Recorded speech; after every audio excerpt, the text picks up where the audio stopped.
Greetings, what is up guys and girls, and a very warm welcome to the channel. The sun is hiding and the magpie is casting. Coming to you right now in 2017, that is right.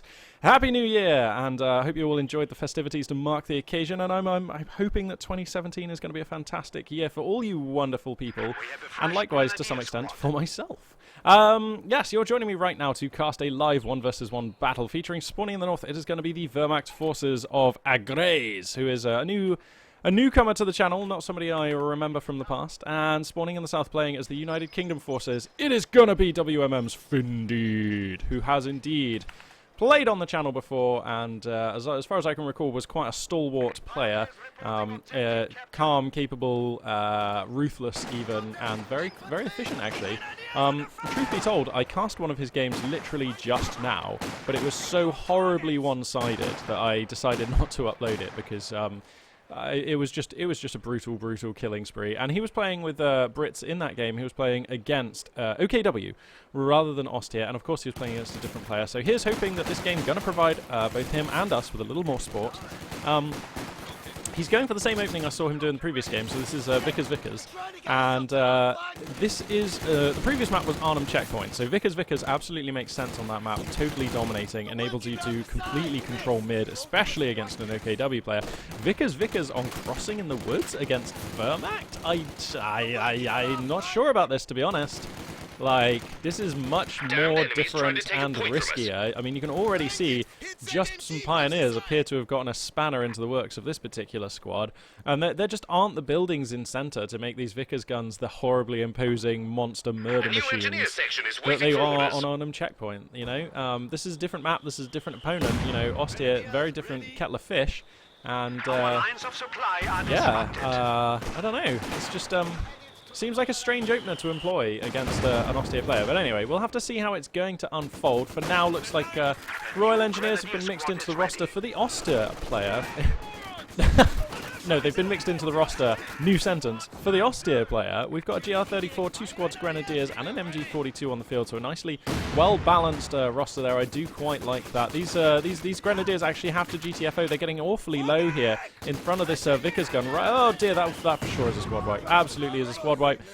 Those Grenadiers just in the wrong place and forgotten about for too long here. AGREYS off to a fantastic start, but making a horrible mistake there. Now, he does have a GR34 that's slowly countering into this, but I have to say, positioning Vickers into this building, I think just got way more benefit than Finndeed was thinking it would there. Finndeed also actually going for Special Weapons Regiment. There's that commander on the screen, so just hit pause on the YouTubes if you want to overview those abilities right now at your leisure. Yes, it is a good commander. I really like this commander. It does give you a reinforcing half-track, which has a special and dear place in my heart, of course, those units. I just like them. I like them as a mechanic. I think that the game ought to be more designed around reinforcing half-tracks. I think that the present reinforcing half-tracks not being used as much as they are does represent a bit of a failure when it comes to the game design in Company of Heroes 2. I think that those reinforcing half-tracks should be used more often by the Wehrmacht and the Soviet players. But anyway, I do like the option to have one for the British players, and of course this one is especially good because it can dole out special weapons to your infantries. And there's just a ton of other good stuff about this commander too. I mean, who doesn't like crocodiles? Who doesn't like really heavy boom? Who doesn't like, you know, Tommies with the 80-55 cal rifles and the ability to pick up enemy armor on the minimap for quite a large radius? These guys are like some kind of vehicle scary psychics. Goodness me, that GR34 there getting a bit of friendly fire in. Was that an actual friendly kill there? No? Okay. Oh my god, they're determined to get it though. This GR34 just absolutely, clearly like somebody in these Grenadiers owes one of these guys money or something, because there's some animosity going on between these two squads here. Anyway, Flammenwerfer's ready on the Pioneers. That's going to push back these Tommies. Meanwhile, by the way, over in the east of the map, looks like some Grenadiers have been taking fuel here. Although Royal Engineers punching through to grab the cutoff means that the Wehrmacht player not going to feel the benefit of having that point under his control right now. And look at the resource differential. Finndeed flying off to a fantastic start here. Also in terms of the scoreline, 435 for AGREYS, under 500 still. Pardon me, a clean sheet here from Finndeed. AGREYS decides that it's a mobile death doctrine scenario here, so he's going to lock in that commander. Very early here. The only thing that does let him use counterattack tactics, which I don't mind. It's quite good. But he doesn't have the muni for it right now, so a hollow pick, if you like, here. Going to choose his commander without immediately getting any benefit from it, which is always, I don't know, not a thing that I like doing. I always, you know, I have my 3 commanders, and I only choose one the moment I want to use the ability. That, in theory, anyway. That's like how I like to do things. Anyway, looks like some mines going to be thrown down here. Modified M6 mines, Royal Engineers getting turbo cheeky. Going to put these on the doorstep of the German base here. And if... I was going to say, if AGREYS saw that, he can put down a mortar barrage here, and that will actually save him the hassle of having to get another Pioneer squad and a metal detector. So, yeah, but things going real bad here for AGREYS. He's still down at +11 and +7 munitions and fuel respectively here, which is kind of terrible. You know, the only thing going for him is this mortar, which is actually getting some hits. I mean, that was a plum hit on those Tommies. It's doing some other speaking of hits. The mines here, those M6 mines, find the Grenadiers. That is just severely gribbly. Panzer Grenadiers, though, going to be the choice. And, you know, finally, AGREYS manages to connect up down the flank here. Is this not connected? Oh, it will be as soon as this sector is taken. Then he'll have some fuel income. So AGREYS is doing what he can to try and get out from under this. He's slipping so far behind. Losing those Grenadiers in the super early game to that Vickers gun, you know, over here. I think it was this squad even here, this guy. That was just turbo bad, this guy even. And yeah, he's definitely going to be fighting from behind. Finndeed has an SAS sniper out on the field as well, so an additional 55 caliber slugs going to be flying around from this guy. And I'm trying to find an upside here for the German player, but I am failing at the moment. Finndeed looking about as in control of this game as he was of the last. Boom! 55 calibers, boy. You don't come back from that. And now it looks like these Pioneers will be forced back. Well, I wouldn't have thought there's any danger of a squad right here. Actually, no, because there's Tommy's the Vickers gun, like, ready set up. The arc beautifully placed on this Vickers gun to chew into these guys. If the 55 finds a guy, and it doesn't, but if that 55 found one of these Pioneers, I would say that there was definitely a wipe, you know, on the cards there. Nicely set up there, though, by Finndeed. You can see he's thinking about all the angles. He's setting up these squad wipes well in advance. He's trying to maximize his chances. And Company of Heroes 2, at its most basic level, really is a game of maximizing chances. You can never... A sure thing is very rare in Company of Heroes 2, because there's so many dice rolls and on almost every single event. But good players are those who consistently maximize their chances, and yeah, that was Finndeed making a pretty coordinated and convincing display of doing just that. Anyway, SAS Sniper does get flushed out by some Panzer Grenadiers here. A little bit of damage actually even coming down onto the Sniper, which you never want to do. That does feed a ton of veterancy onto those Panzer Grens. Let's take a look at their veterancy. Yeah, almost a level already. 222 Scout Car also going to be moving out onto the field here. That's going to give the German player a mobile fire support unit here, which is going to be useful for taking all these fights around mid. I mean, the trouble is that there's already a sniper and some anti-tank boys on the field, and those are just so well equipped to police the scout car here. But we'll see. You know, that doesn't preclude the 222 from seeing any value out on the field, so if AGREYS is able to micro it well, he could still get some value out of this 222. We'll just have to see. Tentatively, some Grenadiers going to move into mid, try and grab that, and then additional squads also going to move into the west of the map, try and grab some Muni, and maybe even another VP over there. This GR34, a little too far back for my taste. You could at least come forward into the heavy cover, but I don't even mind coming forward up to this truck or something. Just based on where all the fighting's taking place right now, that GR34 just needs to come forward a bit. It's not really doing a lot. Okay, it might find some range on some Royal Engineers here, but still, anyway. I would still like him to bring that forward. MG42 going to be committed to the west here. What are these guys? Oh, these are the Panzer Grens, just kind of doing their best of making some trouble in the backfields of the British player right now, and that they are. You know, they've grabbed a point. Actually, they grabbed 2 points, and they're going to grab this fuel as well, so that's quite nice. However, in the east, there's going to be British squads here with no counter, so they, if they want, can just push on in, grab fuel, grab whatever they want. That is dangerous. So those are the... Oh, I love having the AT boys over here in case the scout car comes across into the east. That's just a really nice place for Finndeed to have them. And then he's got the sniper over here in the west in case the scout car comes this way. So nice like distribution of his light anti-vehicle resources there. I do like that. Pat gun going to be finishing up for the German player here momentarily, and that will be insurance against an AEC. To that end, let's just... Squad knocked out. Oh, the sniper goes down. Wow, sniper gets hosed down here. Magpie forensic casting. Gonna find the body at least. And let me just see if the AEC research... Okay, neither AEC nor Bofors. Sniper gonna be replaced as well. So, okay. This pack gun for now going to be a bit of a non-unit, but I still like getting it at this timing, and I kind of feel like if you don't as the Wehrmacht player, then it's like you either pay your pack gun tax at this point in the game, or you take a pretty high risk of just dying to a light vehicle. So I still like going for the pack gun, really. I mean, if his scouting had been a little better, then maybe he'd know that there was no AEC coming, but even that is reasonably unlikely. I suppose we're late enough in the game now, and Finndeed's field control has been good enough that if there was an AEC coming, it probably would have been here like a minute or two ago, maybe. So maybe this pack gun is a bit superfluous, but it's always going to be useful later on. I'd still rather have it and not need it than need it and not have it. You know, it's one of those arguments like, I don't know, condoms and firearms. You'd rather have it and not need it than need it and not have it. So let's see now. A triple cap has actually been established by AGREYS, who is beginning to eat into the scoreline of Finndeed, no longer keeping clean sheet at 500. I feel like this has been kind of a slightly chaotic game. Lots of fighting going on the whole time across like large areas of the map, not just across the middle line.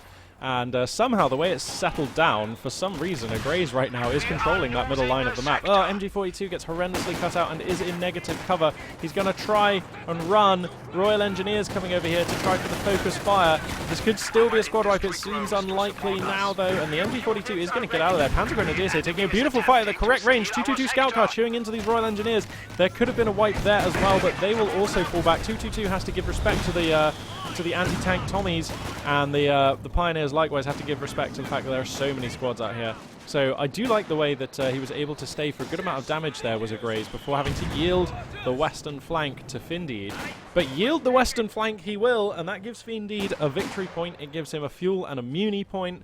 It gives him a lot of good things, and it means that he's going to start stymieing this bleed already. So he's at 438 right now over 351, so still comfortably in the lead.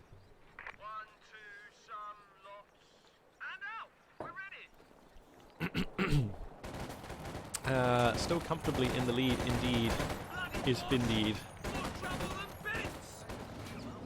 I wish he was like drinking mead. Then he'd be drinking mead in the lead with Finndeed. Anyway, enough of that. How is this GR34 doing? 2 stars of veterancy. Yeah, that thing has been like consistently getting like grimy hits. That's why I like GR34s. They've just got the right balance of accuracy and rate of fire to mean that they actually consistently do things. Unlike, say, oh, I don't know, light guns. Modified M6 mines here from the British player, so they're going to have to be careful. Is there a metal detector on the roster right now? No metal detector on the roster right now. Heavy machine gun goes down in this position. Panzergren's able to find a lovely position there to take advantage of it. 222 going to sweep on in here. The Panzergrens are still here. Could be a bundle grenade if he really, really wants to kill. And what? That was so late. Really? I was sure he wasn't going for it, and then it just popped out really late. Well, that was sadly a waste of 45 munitions, a gratuitous waste. And the Vickers will escape, as will the Tommies who recrewed that. So looking good here, but AGREYS, you know, he's flexing his muscles a bit. He is shoving out on the map. He is telling the British player that he's not going to be able to have the middle line of the map without a pretty big fight. And that's exactly what he needs to do.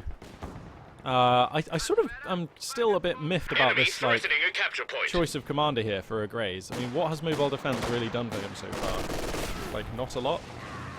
I think if you've gone for mobile defense, actually, all of the things I was saying earlier about going for a pack gun, I take back, because he doesn't need the pack gun if he's got Puma money in his back pocket and a Puma commander, because that way, you know, you can respond with a Puma if your opponent just deploys a light vehicle. So the pack gun, actually, if that was a second squad of Panzergrens, I think I like this game a lot better for AGREYS. Or even if it was an Ostripan reserve call-in, that would also be sweet, because Ostripan have ever been good against Tommies. Now, I know we're not talking, I mean, we're now talking Tommies with Vickers Ks and 5-man squad upgrades, so, you know, the dynamics of that particular equation have changed significantly. But still, I still like Ostripan on this field. I think that the Wehrmacht player does need more frontline squads and would have an easier time if he had more frontline squads, so, I think instead of the pack gun, I would definitely have liked an Ostripan call-in and then, like, you know, save the money for the Puma if you need it. Wow, forward trench getting established here. Finndeed really wants to lay claim to this area of the map. Panzergren's going to get onto the field here before it's established. He really wants to put them into this cover, though. Oh, and he doesn't. That means the Vickers Ks are just wiping out those Panzergrens. They're worth so much in terms of manpower and veterancy as well, so bitter losses there for AGREYS. Now some Grenadiers going to try and run in, and again, I'm not really sure what the point of this is. These Tommies are just going to shred them right up. I mean, the Vickers K does not take prisoners. Why are these Grenadiers just staying and trading with their rifles? This seems a little silly. Anyway, MG42 gets set up in a nice position, and I don't think this trench is actually going to be able to get established. You can hear the GR34 slamming home, so that should destroy the forward field emplacement, or, well, if you can call it that, the fortification at least. So, Vickers gun here in a nice position, going to catch some infantry in mid as they try to capture the central VP here for AGREYS. This 222 still alive though, actually. I'm quite impressed by the fact that 222 is still alive, doing well. This is just a relentless assault though from Finndeed. He's pushing in mid. He could push in east right now. That would be really nice if he would. West is pretty much overrun. British forces just punching through. This MG42 came forward to try and grab a point, but then gets flanked, has to fall back. And this is just a match of endurance right now. The question is, how long can AGREYS last? Well, he has a Panzer IV now, so presumably a little longer. Now, let's see. There are some Piats, and there are also anti-tank boys, and there's also a 55 cal sniper rifle on the field. But that doesn't really, in my head, add up to a Panzer IV kill without a considerable amount of luck. Is the pintle mount coming down? Uh-oh, need the pintle mount here. Well, I would like to see the pintle mount anyway. So anyway, here comes the Panzer IV. Now, if he can find the reinforcing half-track, that would be good. Bundle grenade here from some Panzergrens going to come through. Doesn't really do a lot of damage, though. Meanwhile, combat in mid looks like a squad of Grenadiers gets mowed down. One man does escape, though. Panzer IV keeps pushing over here. Now, the Piats are on these Royal Engineers. They do have, like, reasonable range, and they have massive hitting power. I think the British player would probably feel a lot more confident with a 6-pounder. That would probably absolutely, like, sway this flank. Uh-oh. Let's see, is he going to take the shot? He does take the shot, but the Piats are now beginning to seriously find this Panzer IV, which has to make itself scarce. Repairs are going to be needed. I'd love it if AGREYS would get another squad of pioneers here. Oh my god, that Panzer IV just getting pinged down. You can see Finndeed here using this half-track to put on a fantastic amount of aggression and continue the pressure. And this is what I was saying. This is why I like to have a reinforcing half-track on hand. Yes, they're 30 fuel. Yes, typically they're at least 200 manpower. But that's actually okay if it means that you can continue to put on pressure. Like this here, this army isn't going away till it gets completely defeated or until the half-track gets taken out, you know. The British player can keep pushing on this flank almost indefinitely, and it's a great feeling. Anyway, looks like some kind of artillery calling gets used here. I believe that is... What is that? Oh, that's the British base. The 20-pounder is going to be flailing some shots in there. Wow, it's been a while since I've seen that. Well, sniper just running into some Panzer Grenadiers. Uh-oh, alert, alert. Okay, there we go. Finndeed catches it quickly. Going to lose about a quarter of the health on the sniper. Gets him out of there, so that's not too bad. Meanwhile, fighting continues up here in the west. Bitter fighting. But thanks to the reinforcing half-track, you know, the German forces, they come, they get worn down and tired out, and then they have to go home and reinforce. The British forces, well, they can actually replace their losses just here. And it's a real nice situation too. So Finndeed definitely taking the upper hand. I mean, also, there's not a triple cap, but there is a double cap, weirdly, because, you know, over here in east, this point is actually neutral. So the German player is actually bleeding out, like, pretty quick here. Dangerous spot, to be sure.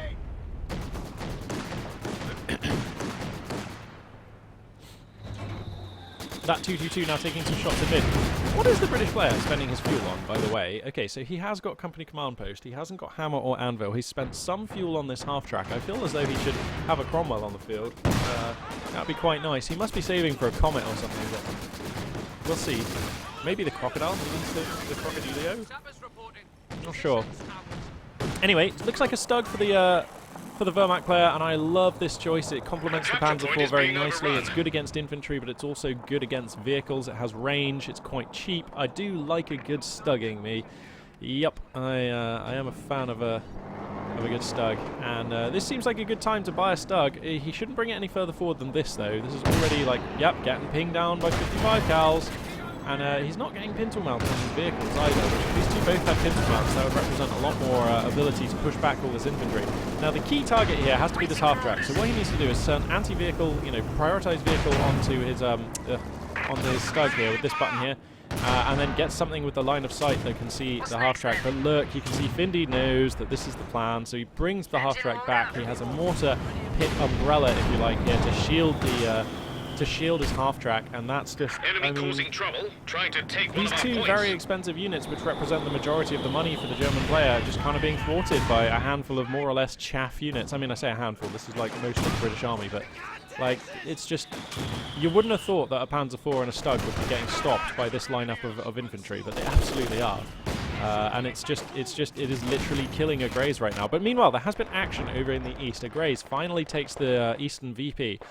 Meanwhile, Finndeed sneaks in some Tommies, going to grab the fuel point, and we'll see what the next move is going to be from the units that are out here in the east. Both of them idle right now, I guess, as the players deal with their other units that are over here. Oh, man, this GR34 has been phenomenal. I would love to see another one, because that would really punish this kind of positioning in the open from the British player. Also, I mean, how many Vickers guns are there?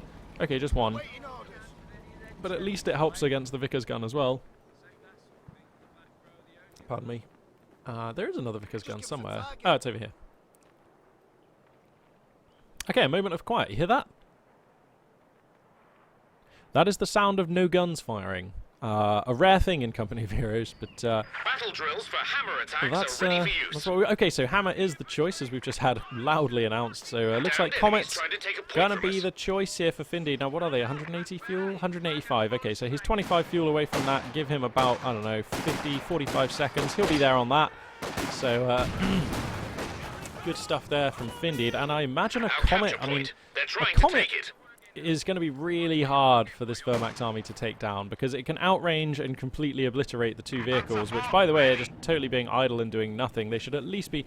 I mean, look, send the Panzer IV down into the east. Make your opponent have to think about sending another unit out here. You know, this Panzer IV is adding no value here. The Stug is fine over here, like, insofar as, like, armoured vehicles go. This Panzer IV is doing nothing. It's literally doing a Panzer IV parked in your base, which this Panzer IV has been doing for, like, I don't know, 80% of its life. It's got one kill and no veterancy. This Panzer IV is minutes old. What the hell? This is just not a good Panzer IV. Keeping it, this is not efficient. Sorry. Anyway, I'll try to stop going on about that, but it just irks me when people just buy expensive mortar units and then have them do nothing. Look, there are Axis units that would love a Panzer IV to be supporting them over here in the east. Like, that would turn this into, like, a total push, and then the British player would probably have to respond to that, you know, maybe even send some units from over here over there. And then you might break west, you know, if you're AGREYS. Who knows? Oh no, he's going to send them both in here again. I'm just not sure about this. There are Piats. You have to micro against Piats. The micro's so slow. So, I mean, that's half the health on your Stug gone. You have to micro against Piats. If you take every hit, you'll never, ever, ever, ever win. They're just too cheap and too powerful, Piats, for you to take every hit. And the reason they're cheap and powerful is that they're, you know, quite hard to get hits with. But, you know, if your opponent's not moving their vehicles, they are easy as chips, mate. Easy as chips to get hits. Oh, that mortar pit getting some work done here. And for all that I've been saying, though, that AGREYS is in a pretty bad place and needs to be doing a lot more things, Finndeed really not punishing very quickly. This has kind of degenerated into a bit of a stalemate. Finndeed needs to remember to hold mid, and he could just take east. Like, there is nothing out here. He has done nothing about east properly for minutes. You know, there's no... Just because you've got the lead doesn't mean you can sit back on your heels here. That is how you throw games in Company of Heroes, so... I would like for Finndeed to be more proactive. I don't know what that looks like right now. I don't know if he's just waiting for a Comet tank before he goes in. I suppose that isn't acceptable if like, you know, boring and predictable and, you know, not a very dynamic line of play. But, you know, I guess if he's waiting for a Comet, that's not the end of the world, and then he can move in with that tank and the assurances that it provides. But I don't know. I just think that, like, he needs to transition across a little bit and try and have a poke at the other areas of the map. Certainly, Finndeed, I feel like, has the upper hand in this game, like, still. So it is odd to me that he's sitting back on his heels. Maybe he doesn't want to jeopardize his lead. Maybe he just wants to wait for that Comet. Maybe he's playing this very, very, very safe. I don't know. There are now two G34s out, by the way, which I really like, even though these GR34s are beginning to lose the mortar off now. Uh-oh, this could be a squad wipe. He needs to get the 3-star GR34 out of there, and he does. There we go. But I do like adding in another GR34. We see that the weight of fire has forced the British player to actually kind of abandon this position. It was just getting too much. The reinforcing half-track has to fall back to here. The rest of the British squad's actually going to take a day off. Wow, that is pretty rare. So, okay, AGREYS, you've managed to get west, you've got mid, you actually have east as well. So what's for breakfast, my friend? Let's see what's on the menu. He's going to come on through with a Command Panzer IV, a Panzer IV, and a Stug. He wants the mortar pit. The brace comes down. The rest of the British Army not really in position to deal with this. A lot of reinforcing healing still to do. Reinforcing half-track going to be no use against the 3-Axis mediums here. And this mortar pit, I mean, it is garrisoned AF, but that is, I mean, the brace is going to wear off in 6 seconds. That will then be a dead mortar pit, and a mortar pit, I mean, that is a squad. It's actually quite an expensive squad at 400 manpower. You know, if you want to think of it as a 400 manpower infantry squad, that's kind of like losing a squad of Obersoldaten right now. That is a little bit bad. I'm not going to lie to you, that is kind of terrible. But anyway, the Comet's going to be onto the field in seconds here. And it is all on Finndeed to make use of that Comet. Like, look at AGREYS. He's, like, actually managed to liberate this side of the map. I love the lineup here. Like, positioning your tanks like this is kind of cool. To be honest, the Stug would be better as the one up here, but whatever. It doesn't make too much difference. You know, if I could choose to order this line, it would be Panzer IV Command Tank, Stug. But this is acceptable, and you don't always have the luxury of being able to position your tank and things like that perfectly. So, whatever. I don't mind that. Comet going to deploy here into the east. There aren't really very many units for it to pick on here. Okay, find some Panzergrens. They immediately fall back. You have to respect the Comet. The main cannon on that Comet, not only is it utterly lethal against vehicles with high penetration and accuracy, it can give infantry squads, particularly 4-man infantry squads. When you're playing as Wehrmachts, that Comet, we've all seen it time and time again. That Comet can and will wipe out your squads, even on the retreat, like a lot of the time. So, hence the respect that you can see AGREYS showing his opponent, hence the respect just immediately falling back with these Panzergrens. That totally makes sense as well. He should. And he needs a plan now to deal with the Comet, because honestly, I mean, okay, actually 2 pack guns is the beginning of a plan. 2 pack guns is the right number. Okay, yeah, and the pack guns transition across into a useful position where they very well might be able to make the difference in a fight against that Comet. So I don't mind the positioning here, the line of the line of play, the thinking here from AGREYS. Seemingly solid. Again, being tremendously, like, what are these tanks doing? You can't just have them sitting here. This is terrible. I mean, okay, they're getting repaired, but still, I don't mind pushing in with a couple of these tanks with like 1 infantry squad supporting them. That way, you could even come in behind this force here, and that would be perhaps pretty devastating. Okay, here come the tanks, and I do like transitioning them. He's identified now that the British player has committed a lot of his resources over into the east, so he needs to do the same if he wants to deflect this push. Now, if he comes in from the side and gets into the side or rear of this Comet, I don't mind that, but it looks like the Comet is going to take this road here, which is going to bring it straight in to the Stug and the Panzer IV, which are not set to prioritize vehicles. Pack gun chips in a shot as well. Penetrating hit is found there on the Comet. Boys AT Tommy is going to chip in additional damage onto the Axis armor, and this is going to be slow repairs with 1 squad of Pioneers who are somehow running into their death as well. There are mines here that they're going to run. Oh dear me, these Pioneers. That is not the place for you, good sirs. At this stage in the game, there is no way you can be at the plus 25-minute mark with Wehrmacht and not have 2 squads of Pioneers. Like, this is danger now. This is danger for AGREYS, who actually can't buy another squad of Pioneers. God damn, he's actually capped out. His army, by the way, is massive, 98 over 67, so there is that. But the British forces, tons of veterancy, fantastic equipment on them, medkits, fire support packages, guns, you know. Oh, these Tommies, though, taking a bit of a risk. They're so low. The lick of LMG-42 fire. Okay, he does escape. That was a close thing. That was a close thing. Finndeed doesn't want to have to be spending manpower replacing that. He's actually got enough fuel, his manpower. He probably wants to spend that on, like, another Comet, I would have thought. Oh yeah, Royal Engineers. 2 squads of Royal Engineers repairs so much faster than 1 squad of Pioneers who aren't even actually repairing right now. So, like, next time this Comet comes in, I mean, it's firing at, you know, targets that are already pre-wounded. There are 55 cal and Piats on a lot of the British infantry, so I just don't like the way this fight feels like it's going to pan out here for AGREYS. He's going to give it his best here. Comet chipping in damage. The Panzerfaust here. Actually, are they in range of this Comet? I don't think they are. I think they're wasting Panzerfaust on these engineers. Another terrible bundle grenade. A complete miss goes down there. Panzer IV here getting picked apart a little bit, kind of on low-ish health. The GR-34 mortar is now exposed, but the Royal Engineers finally out of steam, so they have to run. These mortars probably going to be okay. Panzer IV command tank lending its buffing aura to these units, so that is actually still going well for AGREYS. And I'll tell you what is still going well for AGREYS. For all that I keep moaning about how I don't like his positioning, how I don't like aspects of his composition, how I think he should get more pioneers and so forth, like, he's actually, for the majority of the last, like, 10 minutes or maybe more, has had VP domination, and the scoreline is actually evening out, and that is, in a sense, all that matters. So, I don't know. Maybe I'm wrong about this. Maybe AGREYS is actually in a much better position than I thought. But what's his answer to a second comet? I mean, there is a second comet. What does he do about that? Because I feel like he doesn't even have an answer for this comet. Losing a squad of Tommies there for nothing, though, is Finndeed. Finndeed perhaps beginning to lose concentration a little bit. Perhaps he's overexerted. Perhaps he's getting worn out here. I mean, I don't know how many games he's played in a row, but this is at least the second.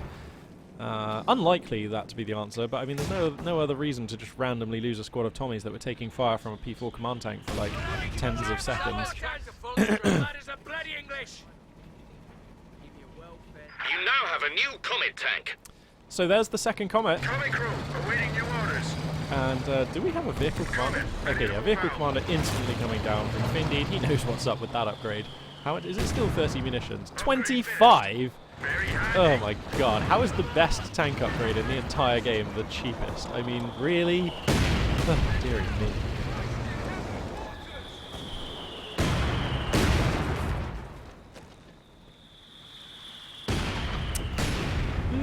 So a tense and uneasy standoff here, whereas, let me crack the tack, whereas earlier on in the game the majority of the British concentration was to be found here, it now has switched over to the other flank, but neither player being particularly dynamic. Both players content to go for this pitched battle style where they both just throw units at each other and see who wins, and that is great, it's fine, it's also fun to watch, but it's, like I say, it's not very dynamic. Ideally, one or both players would split units off to this unoccupied western flank. MG42 bunker, actually, a lovely place over there. Would split some units off to that flank to try and get something done, apply some pressure, just exploit where your foe is not, get a little Sun Tzu on them. But not doing so. Both players content at the moment to just form these battle lines and kind of rub against each other and see who comes out with the most damage. Now two comets deciding to come on through here. 20 pounder is going to be putting down some fire from the British base. There is a Panzer IV here, touch exposed. Frontal armor does face at the last second. And there we go, the Panzer IV going to have to scurry away here. Nothing it can do really against two comets. What are these grenadiers doing? Are they really trying for a Faust? This is going to be the worst Faust ever. Okay, somehow, okay, he gets the Faust and actually gets out of there okay. Going to use the concentrated fire operation here. So you can see a lot of fire raining in. Oh, both the GR-34s get bullseyed here. So that's two GR-34 squads killed. That was actually like maybe 5 stars of veterancy gone. That's pretty good. Oh, you got to be careful, bruv. You don't want to try and just recrew these like immediately. Got to watch for those shells.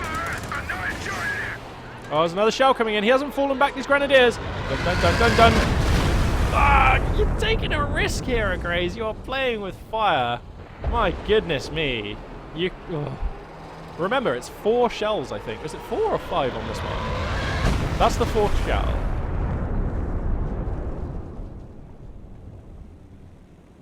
Okay, so it's 4 shells with that one, right. I think it's 4 shells. And yeah, you got to wait for them to stop falling before you let your units hang out under where they're falling. Oh, the AT gun gets nuked by a comet. Where's the other comet right now? It's just being repaired, but it is now repaired. Here comes some Panzer Shrek Panzergrens. They're going to get some nice side shots here. Bam! Get some hits. Panzer IV command tank can come up, but this Panzer IV command tank in a dire position here could actually just die. A lot of Piets here, plus of course the 2 comets. Stug going to just think about pushing in here from the northwest here, so keep an eye out for some stug shots to come firing in here. I like positioning it here best, I think. How many pack guns still up? So just 1 pack gun still up for the German player. He'd love to recrew this, and to that end, some pioneers, which are finally a second pioneer squad, going to be scurrying across, and they do get back on the pack. So the pack is back, ready to fire some flak at these tanks. It's not flak though. But anyway, our capture point. They're trying to take it. Oh, AGREYS has been pushed back so far. Eastern VP is finally under British control. These pioneers will not be sufficient to change that. Wow, they're going to hang out here to die. Are they really going to hang out here to die? That seems like a really bad call. Meanwhile, the Comet is still fighting here. Both of the pack guns are down. My goodness me, these Tommies here with the Vickers K just being a consistent thorn. Why doesn't the 222 just come forward and give them a bit of dagger? I feel like it's worth risking that 222 at this juncture because times are desperate. How much value is that 222 really going to provide in the rest of this game? Anyway, another attempt to recrew the pack guns, cruelly denied here by the British overlords. The Comets here just doing too much damage. Here comes the last of the German AT forces, and both the Comets are going to skedaddle. They want no more to do with that. They've done great damage. They can fall back and just repair and then come back, and every time they do, they deplete from the strength of the German forces. And you know, I think if Finndeed keeps doing this, if he keeps this up, he will win. So I don't mind this this style of play right now. Somehow though, AGREYS still has west.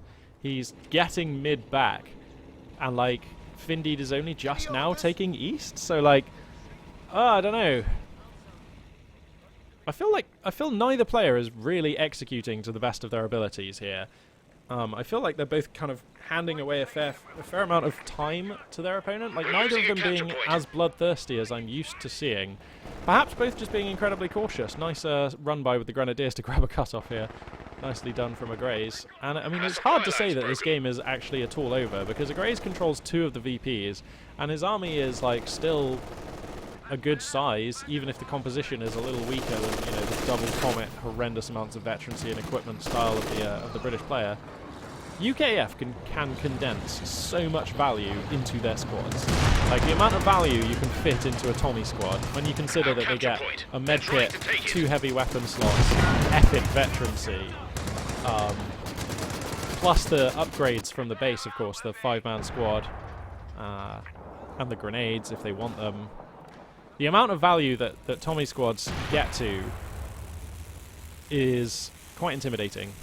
If you compare and contrast to the amount of value like that a Volksgrenadier squad gets, like a Volksgrenadier squad comes with most of its value right away in the early game. You don't have to get so many upgrades, you can't condense as much value onto them. But then in the late game, okay, you can get 2 more stars of veterancy, but they don't really have that big of an effect on Volksgrenadiers anymore. Yeah, in the late game, Tommy's just like, they scale so much better than Volks, and I reckon than Grenadiers, because, you know, Grenadiers really only get the 1 weapon slot unless they're lucky enough to grab something else, and they're always 4-man, which is super fragile. I don't know. So even though these 2 armies are the same size, or similar size, I much prefer the British one, because, you know, you've got Piats and Vickers Ks on, like, most of your units. That's pretty scary. Credit where credit's due, though. AGREYS has done a pretty good job of keeping these Axis mediums alive, and I like the way he's able to keep them in formation quite well. Like, he hasn't really miscontrolled these units at all, and that can be quite hard when you're trying to micro 3 vehicles in a fight. So, credit where credit's due. AGREYS, his vehicle micro seems to be absolutely on point. You know, he still even has this 222, which I'd love to see him repair, to be honest.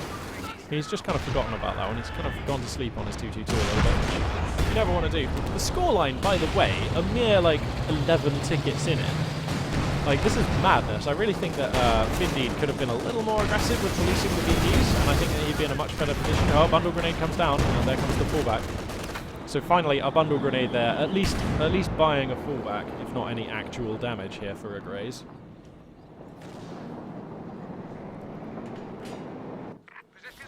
British units are capturing western fuel, British units also capturing up in the east, and there is an MG bunker here, but it can be approached from this location, and 55 cal boys will actually put holes in this bunker. So, for example, he could position the boys like here, or ooh, there are some mines here actually as well. This command panther is a little wounded. If these Tommies, okay, they're just going to fall back. I was going to say, if they get cute and try to like come back to here and force the command panzer to come through here, then maybe he could have gotten a mine hit there. And a stricken command panzer at this point is a dead command panzer because the Comets are just so fast and good. They just come over there and kill it. So there was that option there. And now we have another moment of quiet. Listen to that. That is the sound of no guns being fired once again. Let's crack the tack and take a little overview on the situation here. You can see the Comets being repaired, Vickers to each side, each flank of those Comets. A nice position here for the British player.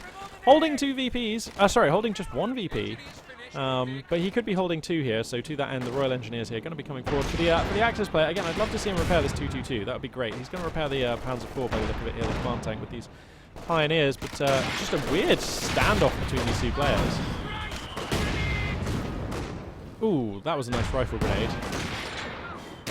Ding, ding. The Stug just taking so much damage. I would be tempted, yeah. Here come the Comets to try and just find a killing blow on this Stug. You've got to think that the Comets are coming. He needs to back the Stug out of here. Let's just turn the camera so we can see the Stug and the Comets coming in. Okay, the Stug is going to GTFO. Cromwell gun tank, ready for action. And now there's a Cromwell being mixed in? Well, alrighty then. We're ready for What is the advantage of acquiring a Cromwell in this situation?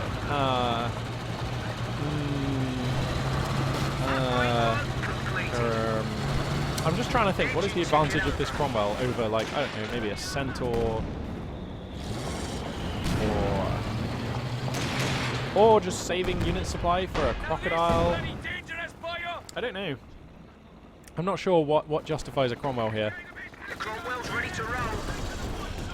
I mean, it's not a bad unit. It is absolutely not a bad unit. And, you know, it actually lines up quite well. Whoa, a Panther has arrived. Wow, Magpie, do pay attention. An entire Panther has been built and arrived. In fact, the Axis player has teched up to tier 4, but I just wasn't even watching. LOL! Supreme casting from Magpie here. Oh well, a Panther has arrived. And I do like this, it gives him some money. Whoa, coordinated fire gets used here. Big concentration of Axis units immediately falling back. Looks like the Cromwell was built for this purpose, maybe, just to provide some line of sight to pull down an ability here. Here comes the Axis armor rolling into town. He'll be unlucky if he gets hit by a shell from this, but if he does, it will be devastating. The Comets here in mid, gonna just kite back for now. He doesn't want to get caught too off guard. The Panther, I don't know if it revealed itself yet. Jesus, he's getting so close to these shells. Don't park the tanks here, bruv! No! Oh, dearie me, that seems terrible. The Cromwell does go down. Here comes the next shell, though. The Stug! Oh, the shell scatters to the top right. That's super unlucky for the British player. I thought for sure we were going to see some Panzers burning there, but we don't.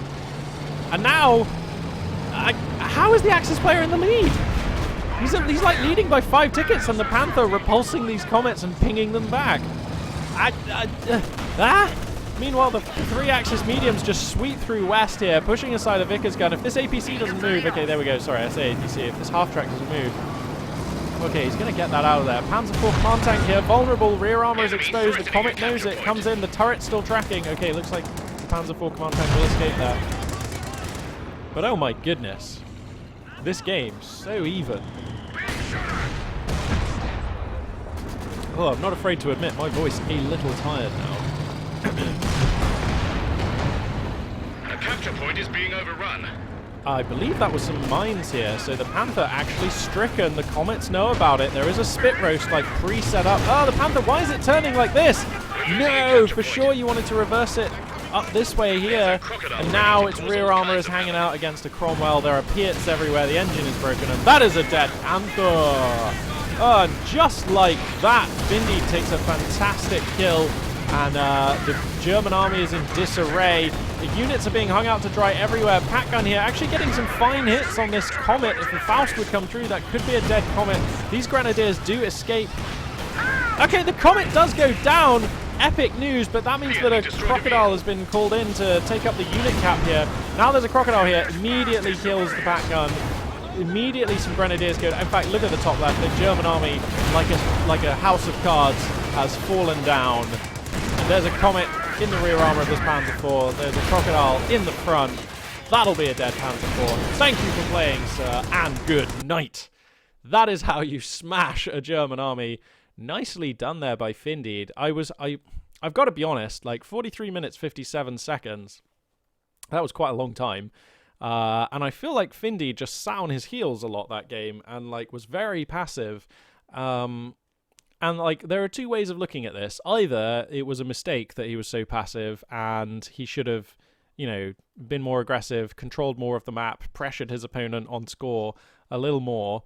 Or you could say that he took the view that he was far enough ahead, he felt that he had this game, and the only way he could lose it was by overextending or by trying to overpressure his opponent, and he'd much rather stay back, even if that meant being on parity as far as the scoreline goes. He'd rather stay back and accumulate a critical mass of Comets and things like that, so that even if the Axis player reached 100 supply, like, he could never really take an effective fight against the British army, because when you're at 100 supply, but your supply is made up of like 222 scout car, Stug, Panzer IV command tank, Panzer IV, and your opponent is also at 100 supply, but their armored roster consists of Comet, Cromwell, it's like, okay, I think I actually like the British player's position a lot more, even if all other things in the game are equal. So I think it feels to me like Finndeed is good enough of a player that he decided, like, he's probably, like, his line of thought was this: if I be more aggressive and apply more objective pressure,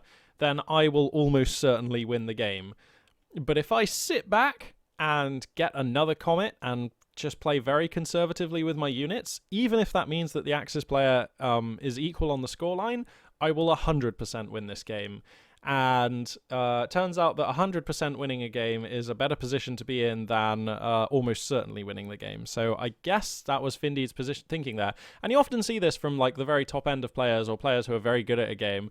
They will sit back and they will leave opportunities which normally would be like a no-brainer take, simply because they know that they actually have the game in the bag. So there's no point even taking even the slightest risk. So like, Finndeed for sure looked like that was his thinking, that was his position on this game.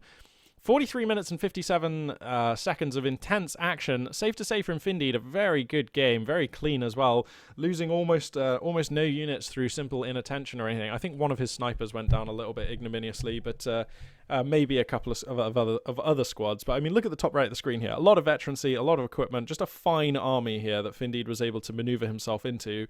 And that is well done by him. So really nice job there by Finndeed, taking yet another win.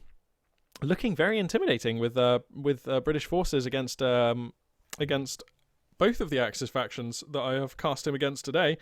I don't know. His opening is a little strange. Like, this seems to be his go-to commander. Like, he just seems to pick this one. Like, he just picks it. Like, he doesn't wait for it to be good. He just picks it quite early, it seems. And he opens double Vickers, like, seemingly regardless of whether he's playing against OKW or Wehrmacht. He just opens double Vickers. Which is, I mean, if it works for him, it works for him. I thought, because the first game I cast of his was on Arnhem Checkpoint, where double Vickers, especially against OKW, makes like complete sense, and he basically won that game in the first 5 minutes because of opening that way. But on this map, I mean, I was skeptical about that opener, and he made it look good. So fair enough, Finndeed. Yeah, fair enough. Like, by getting the Vickers into this building here, going for a bit of a left field strat, you know, he was able to get an early squad wipe, and I feel like AGREYS, you know, was behind for the first like 10 minutes because of that, so that's not so bad. Also, I have to question AGREYS picking this commander. I mean, what did mobile defense really do for him there? Well, it gave him a Panzer IV command tank, and what did that really change this game? I feel like not a lot, to be honest. So I don't think this commander necessarily a very good pick. I think he could have been better off with, I don't know, pretty much anything that had a Tiger tank in it. Would have been fine. That would have saved him the teching costs when he went for that Panther. But having picked this commander, I still think that he played a good game even with this commander, and I still like his thinking going up to the Panther at the late game there. As far as his armored choices throughout the game go, I liked the first Panzer IV. I liked the Stug. I wasn't convinced, to be honest, about the Panzer IV command tank. Like, I'm not sure how good that was, because at that point that was his third medium armor chassis unit. And I wonder if that's a little bit of an overcommitment to a class of unit which is countered by all the same things, which left him very vulnerable against a double Comet. So, yeah, I'm not convinced about the Command Panther, even though it was present in a number of fights, putting its defensive buff onto some infantry. Like, I just couldn't feel like that defensive buff was even making much of a difference against the sort of magnitude of firepower that Finndeed was presenting, so... yeah, not convinced by the command pick here from AGREYS, but a very spirited game from him, able to survive for 43 minutes and 57 seconds, able indeed to maintain scoreline parity, and indeed army size parity, and for some phases of the game, he did distinctly have the advantage too.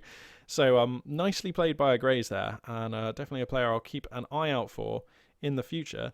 But yes, that concludes this video. Thank you very much for listening. There will be more coming at you guys soon from me, Magpie842. I have been very busy recently. It's a busy time of year, really.